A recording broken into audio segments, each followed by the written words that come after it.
بسم اللہ الرحمن الرحیم اعوذ باللہ من الشیطان الرجیم بسم اللہ الرحمن الرحیم اللہم صلی علی محمد وآل محمد۔ درود و سلام و محمد وآل محمد کی ذوات قدسیہ پر اور مومنین کرام آپ جہاں جہاں بھی آباد ہیں، امام زمانہ علیہ الصلوۃ والسلام کا صدقہ میں سلامت اور محفوظ رہیں۔ مومنین کرام آپ جانتے ہیں رمضان المبارک کی آمد قریب ہے اور اللہ تعالیٰ سے دعا ہے کہ رمضان کی تمام برکات اور اس کی رحمتیں ہمیں سمیٹنے کی توفیق عطا فرمائے۔ لیکن ایک امپورٹنٹ مسئلہ جو ڈسکس کرنے جا رہے ہیں وہ یہ ہے، مومنین 29 شعبان کا دن گزر گیا اور ہمیں پتہ نہیں چلا کہ نیکسٹ جو دن ہے وہ 30 شعبان کا ہے یا فرسٹ رمضان کا ہے۔ تو اس دن ہماری کیا ذمہ داری ہے؟ اس دن اگر ہم روزہ رکھتے ہیں تو کس نیت سے رکھیں گے تاکہ ہمارا روزہ صحیح ہو جائے؟ اگر فرسٹ رمضان ہو تب بھی ہمارا روزہ صحیح ہو جائے، اور اگر 30 شعبان ہو تو بھی ہماری ذمہ داری ادا ہو جائے۔ تو مومنین آپ اس دن اس یوم کو اصطلاح فقہ میں یوم الشک کہتے ہیں کہ پتہ نہیں ہے یہ رمضان کا فرسٹ ڈے ہے یا 30 شعبان ہے۔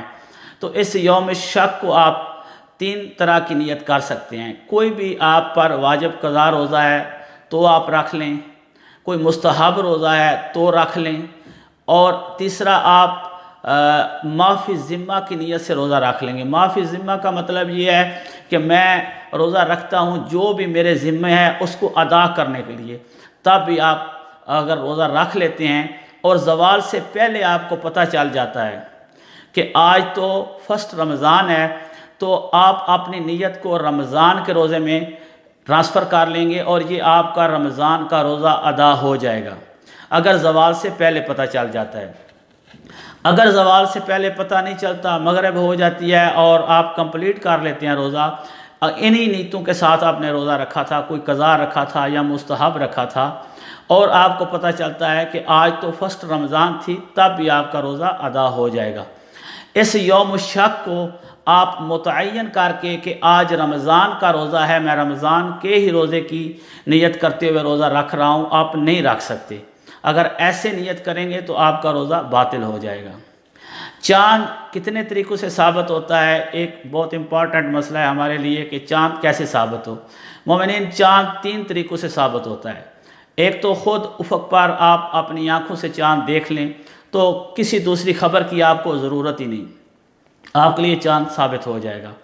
دوسرا طریقہ یہ ہے کہ 2 عادل اشخاص آپ کو خبر دیتے ہیں آ کے کہ ہم نے چاند دیکھا ہے، تو بھی آپ کے لیے چاند ثابت ہو جائے گا۔